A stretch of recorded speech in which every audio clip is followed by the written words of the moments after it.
भूतिया हवेली। शापित आत्माओं का निवास भारत के एक छोटे से गांव में घने जंगलों के बीच स्थित एक पुरानी हवेली खड़ी थी। इस हवेली का नाम था शापित निवास। लोगों का कहना था कि यह हवेली एक समय में राजा विक्रम सिंह की थी, जो अपने समय का अत्यंत शक्तिशाली और क्रूर राजा था। उसने अपनी हवेली में अनेक लोगों को कैद कर रखा था और उनका अमानवीय तरीके से शोषण किया करता था। कहते हैं कि उन लोगों की आत्माएं आज भी उस हवेली में भटकती हैं, जो कभी उस राजा के अत्याचार का शिकार हुए थे। राजा विक्रम सिंह और शापित हवेली की कहानी। राजा विक्रम सिंह ने हवेली को बनाने के लिए बहुत सारे श्रमिकों को बुलाया था।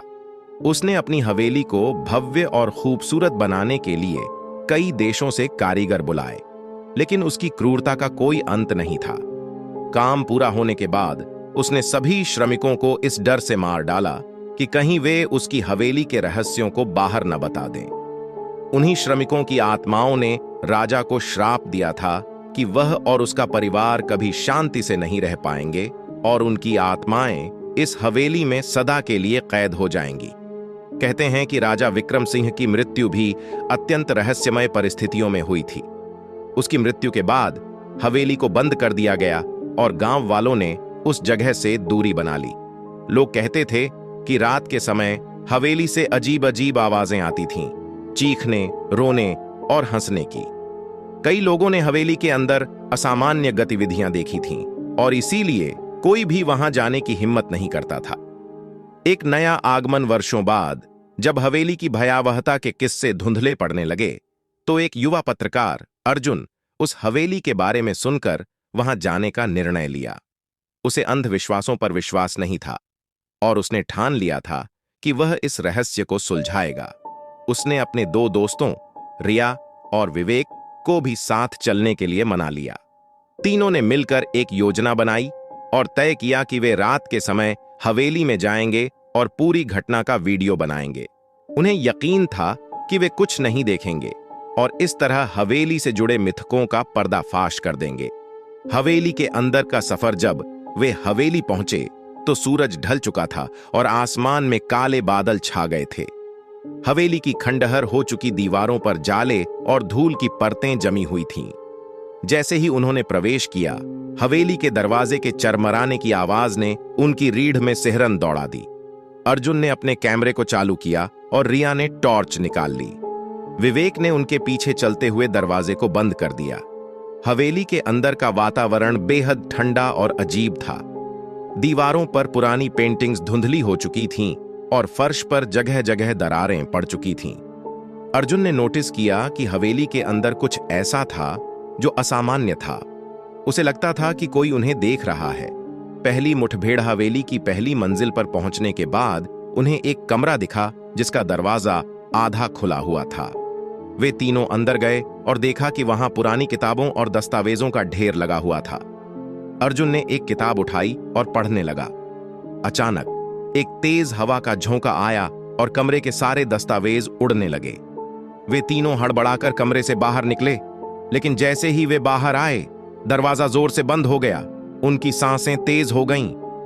अर्जुन ने कहा कि शायद यह हवा की वजह से हुआ होगा, लेकिन उसके शब्दों में आत्मविश्वास की कमी साफ झलक रही थी।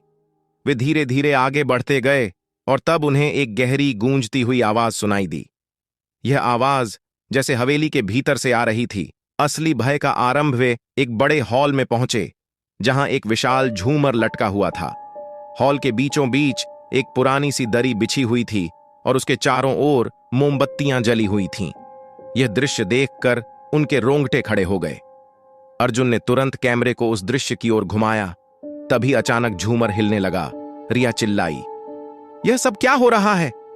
विवेक ने तुरंत अपने बैग से पवित्र भस्म निकाली और चारों ओर छिड़कने लगा, लेकिन यह काम नहीं आया। झूमर अचानक तेजी से घूमने लगा और एक जोरदार आवाज के साथ नीचे गिर गया। तीनों घबरा गए और भागकर हॉल के कोने में जाकर छिप गए। रहस्य का पर्दाफाश जब वे वहां से निकलने का प्रयास कर रहे थे, तो उन्होंने देखा कि दीवारों पर लगी पेंटिंग्स में लोगों की आंखें उन्हें घूर रही थीं। अर्जुन ने हिम्मत जुटाकर एक पेंटिंग के पास जाकर देखा। तभी अचानक पेंटिंग के भीतर से एक हाथ निकलकर उसे पकड़ने की कोशिश करने लगा। वह जोर से चिल्लाया और पीछे हट गया। तभी एक बूढ़े आदमी की आत्मा उनके सामने प्रकट हुई। वह आदमी राजा विक्रम सिंह का मुख्यमंत्री था, जिसे राजा ने उसे धोखा देने के बाद मौत के घाट उतार दिया था। उसने अर्जुन से कहा, यह हवेली शापित है, यहां से निकल जाओ, नहीं तो तुम भी इसी हवेली का हिस्सा बन जाओगे। अर्जुन ने उससे पूछा, क्यों, क्या हुआ था यहां? आत्मा ने उन्हें राजा विक्रम सिंह के अत्याचारों और श्रमिकों के श्राप के बारे में बताया। उसने कहा, हम सब इस श्राप के कारण यहां कैद हैं। हमारी आत्माओं को मुक्ति चाहिए, लेकिन तब तक हम किसी को भी यहां शांति से नहीं रहने देंगे। आखिरी संघर्ष यह सुनकर तीनों ने तय किया कि वे यहां से निकल जाएंगे, लेकिन हवेली की आत्माएं उन्हें जाने नहीं देना चाहती थीं।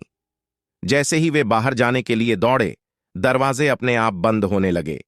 हवेली की दीवारों से खून टपकने लगा और फर्श पर गहरे गड्ढे बन गए। रिया ने रोते हुए कहा, हम यहां से कैसे निकलेंगे? अर्जुन ने कहा, हमें साहस से काम लेना होगा। अगर हम डर गए तो हम कभी यहां से बाहर नहीं निकल पाएंगे। उन्होंने मिलकर दरवाजे को धक्का दिया, लेकिन वह हिलने का नाम नहीं ले रहा था। तभी अचानक हवेली की दीवारों से कई आत्माएं निकलकर उनकी ओर बढ़ने लगीं।